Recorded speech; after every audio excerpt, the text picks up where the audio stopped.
नमस्ते किसान भाइयों, YouTube की नई वीडियो में आपका स्वागत है। आज जानेंगे हम एवीएस का जो जर्सी बून बुल है उसके बारे में। क्या क्या इसका लेटेस्ट डाटा अपडेट हुआ है और क्या क्या इसके फ़ायदे मिलने वाले हैं। तो अगर मैं बता दूं कि इसकी रैंक जो है जर्सी परफॉर्मेंस इंडेक्स में ओवरऑल पूरे वर्ल्ड की, तो वो है 89th रैंक। तो मतलब आप समझ सकते हो कि इंडिया में भी ऐसा बुल है जिसकी इतनी अच्छी रैंक्स है, और अगर हम यूज़ करते हैं तो कितनी अच्छी प्रोडक्शन हमारे यहाँ बढ़ने वाली है।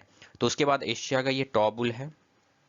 और क्या-क्या इसमें सीडीसीबी का जो लेटेस्ट डाटा है उसमें क्या-क्या इसमें अच्छी चेंजेस हुई हैं, मतलब इसमें क्या-क्या प्रोडक्शन में फर्क दिखेगा हमारे आने वाली बच्चियों में।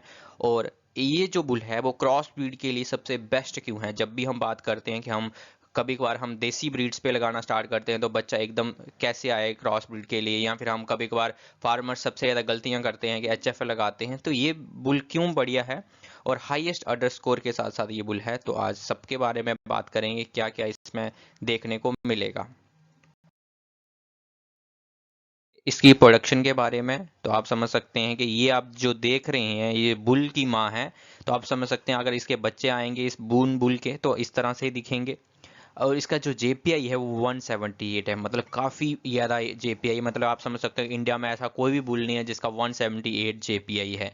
उसके बाद अगर मिल्क की बात करते हैं तो 352 पाउंड्स ये बढ़ाने वाला है, और रिलायबिलिटी की बात करें तो 78% रिलायबिलिटी है। तो मतलब आप पुराना टाटा देखोगे तो उसमें रिलायबिलिटी कम थी, बट अब ये रिलायबिलिटी इसमें बढ़ गई है। तो मतलब इसकी जो प्रोडक्शन है, क्योंकि इंडिया में बुल आ गया ये, तो क्योंकि इसका डाटा तो अपडेट होने नहीं वाला, बट इसके जो भाई बहन हैं उनके साथ डाटा अपडेट होता रहता है, तो ऑटोमेटिकली रिलायबिलिटी बढ़ती जाती है। फैट में बात करें तो +63 है। तो मतलब एवरेज एनिमल्स का जो वहाँ का जर्सी का है उससे 0.21 एक्स्ट्रा इसमें फैट परसेंटेज है। तो आप कब समझ सकते हो अगर ऐसा बुल यूज़ करते हैं तो आपको मिल्क और फैट में काफ़ी अच्छी प्रोडक्शन दिखने वाली है अपने फार्म पे। कि अगर बून बुल हम अपने 15 लीटर वाली कैटल पे लगाते हैं, हमारे पास 15 लीटर वाली ऐसी कैटल है जो फर्स्ट लैक्टेशन में जिसने दूध दिया था, उस पे हम बून लगाते हैं जिसका पीटीए मिल्क है 352। यूएसए का एवरेज अगर हम देखते हैं 21268 है, तो इस प्लस करेंगे दोनों तो माइनस डिवाइड करेंगे 2.2 के साथ, तो 9827 केजी जो है इसका होल लैक्टेशन रिकॉर्ड रहेगा। अगर इसकी रिलायबिलिटी 78% है तो आप समझ सकते हैं तो फर्स्ट लैक्टेशन में आपके कितना देगी दूध। वो है 20 litre in first lactation. 15 litre वाली गाय 20 लीटर पे सीधी चली जाएगी, 5 लीटर का जंप मिलेगा। इसमें बढ़ भी सकता है। तो आप समझ सकते हैं कि सेकंड लैक्टेशन में 22 से 23 लीटर जाते हैं, और थर्ड लैक्टेशन तक और भी ज़्यादा दूध बढ़ने के काबिल है। तो मतलब आप 15 लीटर वाली थर्ड लैक्टेशन में आपके यहाँ 25 से 26 लीटर तक जा सकती है। तो हम समझ सकते हैं अगर ऐसा बुल हम यूज़ करते हैं तो आपको प्रोडक्शन मिलने वाली है, क्योंकि ओवरऑल वर्ल्ड का टॉप मोस्ट बुल है। तो हम ऐसा है कि अपने फार्म्स पे बेस्ट ही जेनेटिक्स यूज करें जब भी यूज करना हो। तो ये हेल्थ एंड फर्टिलिटी में क्या क्या दिखाएगा ये सब चीजें। तो इसमें प्रोडक्टिव लाइफ की बात करें तो 4.4, मतलब लगभग 4.5 महीने एक्स्ट्रा दूध देने वाली हैं इसकी डॉटर्स। स्मेटिक सेल स्कोर की बात करें तो 2.83, तो काफी बढ़िया स्मेटिक सेल स्कोर है इसका। डॉटर प्रेगनेंसी रेट 0.6 है, हीफर कंसेप्शन रेट 2.2 है, और काउ कंसेप्शन रेट 1.9 है। तो अगर आप इनको समझना चाहते हैं तो आप पूरा पूरा साइड डायरेक्टरी कैसे रीड करते हैं उस वीडियो को देख सकते हैं, मतलब आप समझ सकते हैं। अगर हेल्थ एंड फर्टिलिटी में देखें तो ये काफ़ी अच्छा परफॉर्म कर रहा है। कन्फर्मेशन की बात करेंगे तो कन्फर्मेशन में आप समझ सकते हैं कि पीटीए टाइप इसका सबसे ज़्यादा है 1.50।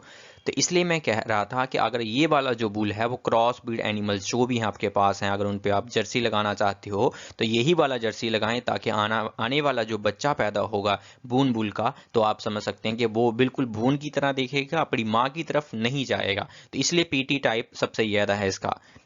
इसमें जर्सी आर्डर इंडेक्स सबसे ज़्यादा है। तो अगर समझ सकते हो अगर किसी का भी जर्सी आर्डर इंडेक्स सबसे अच्छा है तो वो बून बुल का ही इंडिया में है।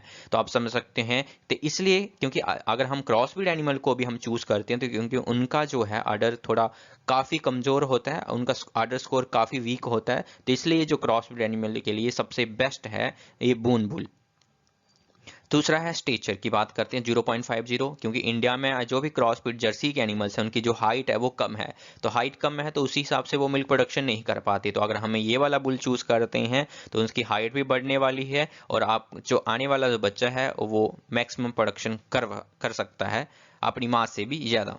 अगर हम स्ट्रेंथ की बात करते हैं 0.30 है, तो वो भी काफ़ी अच्छा है और 4 आर्डर अटैचमेंट 2.50 है। तो ये ऐसा बुल है। बून बुल में हम ये देख सकते हैं, इसको मैं पीटी टाइप सबसे ज़्यादा है हिंदुस्तान में, ऐसा कोई बुल नहीं है। जर्सी आर्डर इंडेक्स सबसे ज़्यादा है 20.10। अगर स्टेचर की बात करें, सब टॉल है, स्ट्रेंथ में पॉजिटिव में है और 4 आर्डर अटैचमेंट 2.50। तो ओवरऑल ये सारी जितनी कन्फर्मेशन है ये दिखाती है अगर हम क्रॉस ब्रीड एनिमल चूज करते हैं, अगर उस पर जर्सी लगाना है तो हमें बेस्ट यही बुल रहेगा, क्योंकि आने वाला बच्चा क्या होगा, बिल्कुल जर्सी ही निकल के आएगा। नहीं तो फार्मर्स क्या करते हैं, एचएफ पे भी जर्सी लगाते हैं तो बच्चा एचएफ उसका जर्सी का ऐसे दिखता है, जो बाहर का फिनोटाइप है वो एकदम मिक्स दिखता है। तो अगर हम चूज करते हैं ऐसा बुल क्योंकि फार्मर्स को कोई नहीं रोक सकता, क्योंकि वो लगाते ही हैं, कभी एचएफ पे लगाया, कभी ये एक्सपेरिमेंट्स करते रहे। तो अगर हमें लगाना है तो हम ऐसा बुल लगाएं जिसका पीटी टाइप सबसे अच्छा होगा, तो अभी जाके आने वाला बच्चा है बिल्कुल बाप की तरह दिखेगा।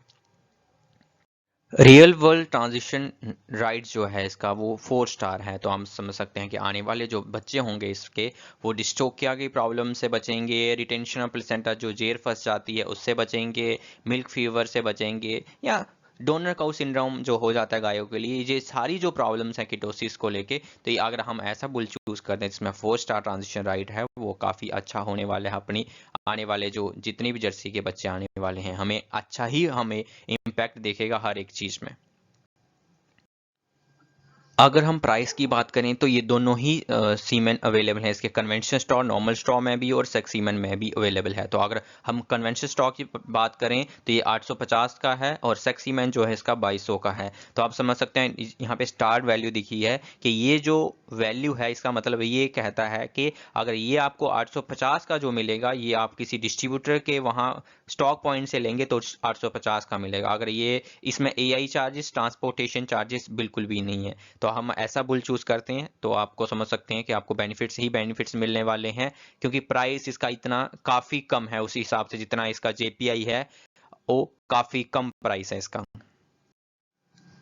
धन्यवाद किसान भाइयों। अगर आपको कोई भी क्वेश्चन रहता है आपको मेरे लिए, तो आप मुझे पूछ सकते हैं, कमेंट्स में बता सकते हैं। अगर किसी और के बारे में आपको नॉलेज चाहिए, किसी बुल्स के बारे में, तो आप मुझे बोल सकते हैं, मैं आपको उसके ऊपर वीडियो बनाने के लिए रेडी हो जाऊंगा और आपकी जल्दी ही वीडियो वो भी यूट्यूब पे आ जाएगी। धन्यवाद।